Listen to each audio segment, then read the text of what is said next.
Museveni yayagala nnyo okubeera nga akwasa Mao oba speaker, era nsuubira okuba nga ebimu ku byali mu ndagaano mu bufumbo bwe bayingiramu Mao mwe yatunda DP ekyo kyalimu.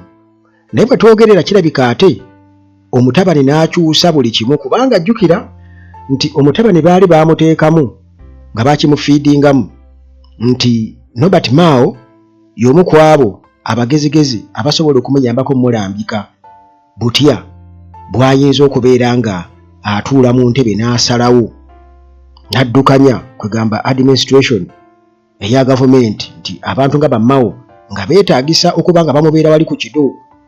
Kati n'olw'ensonga eyo nga balina okuba nga babateekateeka okubateeka mu bifo eby'amaanyi, era nga ekyo Muhoozi akuze akimanyi nti nno Mao y'omu ku abo abagezigezi balina okubeera nga yeekwatako, era mu njogera ye abadde nga ajja akyogera yeegomba nnyo Mao bwe yabeerera guilty president w'e Makerere n'ebirala ebiringa ebyo. Naye bwe twogerera nga bw'omanyi nti munnange okutambula kulaba okudda kunyumya, bw'atyo Muhoozi gy'agenza ayitira bw'atyo ate gy'asanze abagezigezi abamubuukidde oba oliawo ne bamuteekamu endowooza endala. Era bwe twogerera Mao essaawa eno ebigambo bitono ddala tanaba kubaako kyayogera, kubanga yannyogoze dda muganda wange.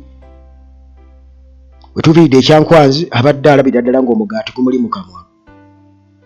Naye mu makkati awo Muhoozi yafulumyako ku statement n'aga nti Mao yalibadde awithdrawingamu speakership race. Bw'oba tweet eyo wagiraba then oba wagiraba osobola otegeera kye ŋŋamba. Ekyo nno ne kireetawo ku endowooza nga ndowooza lwaki Muhoozi atwitinze bw'ati. Kitegeeza nti baali batanze okubeera nga bafunamu second thoughts ku nsonga ezimu. Kale nabwe kityo Mao kigambibwa okuba nti y'omu ku abo ababadde mu kafubo ne General Museveni, babadde mu kafubo ne General Museveni, era mu bimu ku biro ebitali bya bwala nnyo wano Anita Among nga naye bw'atyo bali mu kumuwa option ne Mao y'omu ku abo abaweereddwa option nga baagala kubeera nga bamuwa ekya first deputy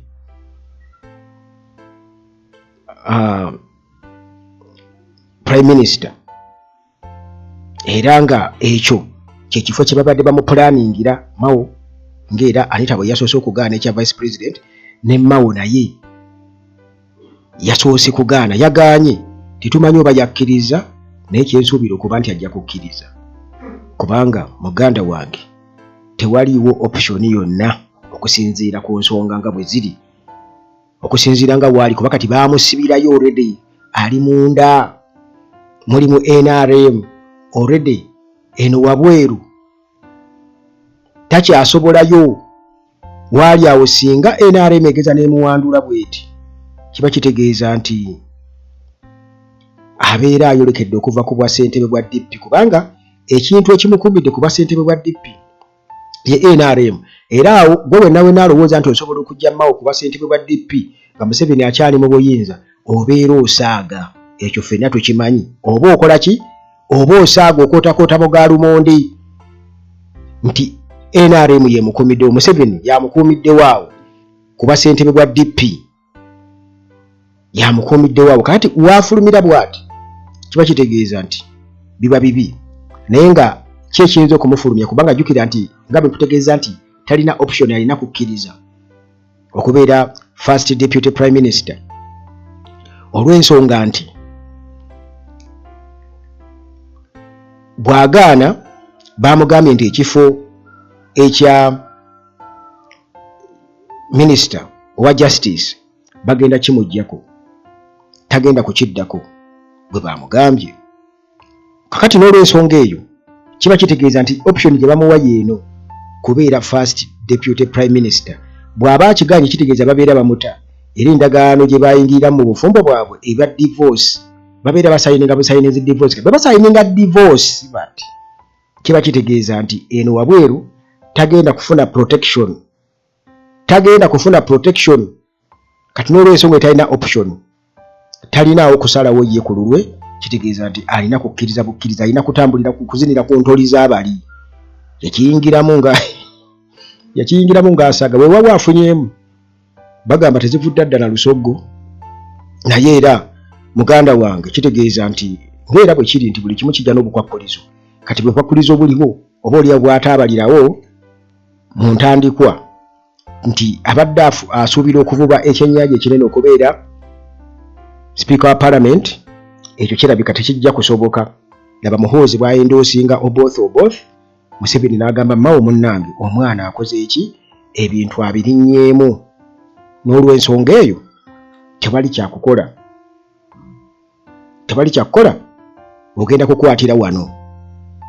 N'olw'ensonga eyo munnange wabaddewo ebibuuzo bingi nnyo ku Mao aliwa, Mao nga tutumulaba mu picture ng'abuze mu kifaananyi banoonye bati nti ono si ye Mao bwe twalaba ekyankwanzi ng'akuba saluti ayambadde ekyambalo, si ye Mao.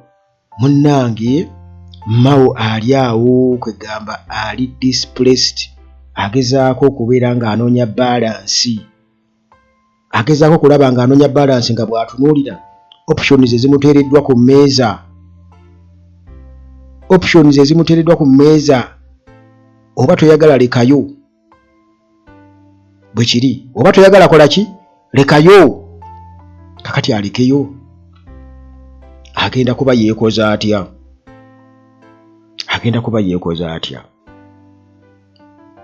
Kati n'olw'ensonga eyo tetunnategeera oba reforms, kubanga n'ekyo nakyo kiri awo, naye nga alina reforms ze yali yatandikako ez'okubeera nti nno Muhoozi tutukira mu 2031 singa ebintu byabyo bitambudde nga bwe baagala nti Parliament yebeera eronda Muhoozi, kubanga ezo enteekateeka baazimaliriza dda. Naye ndowooza bwe yamala okubibaga obulungi bw'ati ate n'abikwasa bakama be, ndowooza kati olwedde bamulinako final copy, tebakirina kye bamwetaaza. Kitegeeza kukozesebwa, kitegeeza nti babeera bakukozesezza, abasajja babeera bakukozesezza.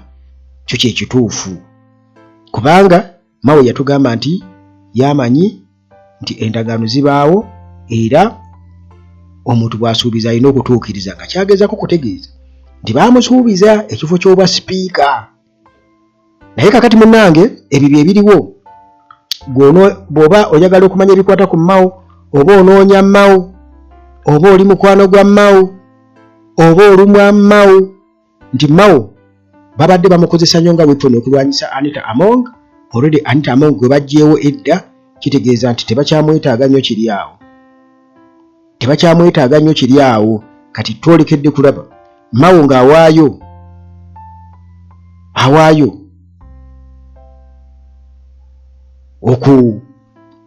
ekiwandiiko ba state, agenda kukola statement nti tagenda kwesimbawo kuba sipiika oba agenda kulemezaamu, kubanga bw'alemezaamu kitegeeza nti biri eby'omu ndagaano